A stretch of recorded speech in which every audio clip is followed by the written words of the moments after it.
베트남전이 한창이었던 1965년 미국 중서부 아이오와주의 데모인이라는 도시에 중학교와 고등학교를 다니던 13살 메리 팅커, 15살 존 팅커, 16살 에크하르트는 미국의 베트남전을 반대하는 의미로 검은색 완장을 차고 등교할 계획을 세웠습니다.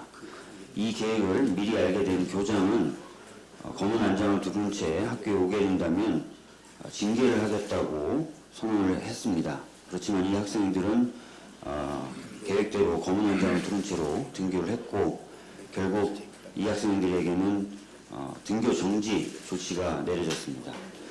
이 학생들은 학교 측의 이런 조치가 부당하다며 법원에 소송을 제기했고 결국 연방대법원은 학교 측의 징계가 부당하다라고 판결을 했습니다.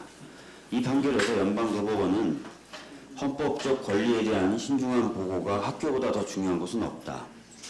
나라의 미래는 권위적인 선택이 아니라 수많은 말들로부터 진실을 발견하는 사상의 건강한 교환의 폭넓은 노출을 통하여 훈련된 지도자들의 좌우된다 라고 하였습니다. 또한 교실에서, 식당에서, 교정에서 한 다수의 다른 사람 관점과 다른 어떤 말이 논쟁을 일으킬 수 있고 혼란을 초래할 수 있다. 그러나 미국 헌법은 이런 위험성을 감수해야 한다고 선언하고 있으며 미국 역사는 미국의 국력, 미국인의 독립성과 활력의 바탕이 바로 이런 모험적인 자유, 즉 개방성이라고 말하고 있다라고 선언했습니다. 이 판결을 소위 팅커 판결이라고 부르는데요. 이 판결은 학생의 인권 그리고 민주사회에서의 교육의 본질 등을 다룬 것으로 유명하고 이후 미국 교육에 많은 영향을 미쳤습니다.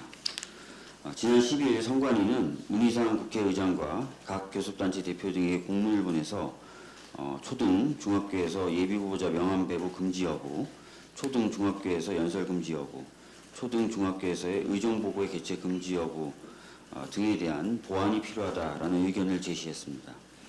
선관위가 가지고 있는 우려 충분히 이해되는 부분이 있습니다.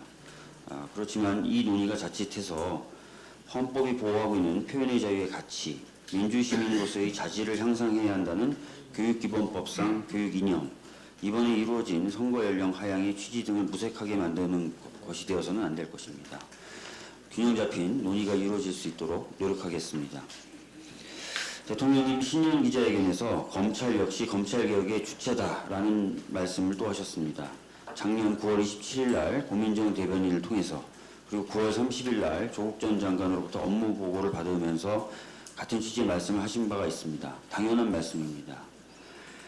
어제 윤석열 검찰총장은 부장검사 승진 대상자를 상대로 한 강연에서 우리도 바꿀 것은 많이 바꾸어 가야 한다라고 이야기했다고 합니다. 이것 역시 당연한 이야기입니다. 당연한 이야기들이 더 이상 화제가 되고 논란이 되어서는 안 될 것입니다. 이를 위해서 검찰은 입법을 통한 개혁 이외에 검찰 스스로 할 수 있는 수사관의 개선 등에 더욱 박차를 가해 주시길 바라겠습니다. 이것 역시 당연한 당부입니다. 검경 수사권 조정을 통해 경찰의 권한과 책임이 매우 커졌습니다. 이에 따라 경찰도 달라져야 한다는 이야기가 많이 나오고 있습니다. 사실 검경 수사권 조정 관련 법안 수정안을 만드는 과정에서도 자치경찰의 도입 및 확대 등 경찰개혁의 필요성에 대해서 많이 이야기를 나누기도 했었습니다. 수사구조의 개편 등을 마무리하기 위해 이제부터 경찰개혁에 대한 논의도 시작해야 할 것입니다. 20대 국회에 남아있는 시간이 짧다고는 하지만 경찰개혁에 대해서는 이미 야당들과 많은 이야기를 나누었고 일정 정도 공감대를 형성하였기에 20대 국회 내에서도 충분히 개혁의 성과를 낳을 수 있다고 기대합니다. 야당도 경찰개혁에 대한 논의에 적극적으로 나서주실 것을 바랍니다. 이상입니다.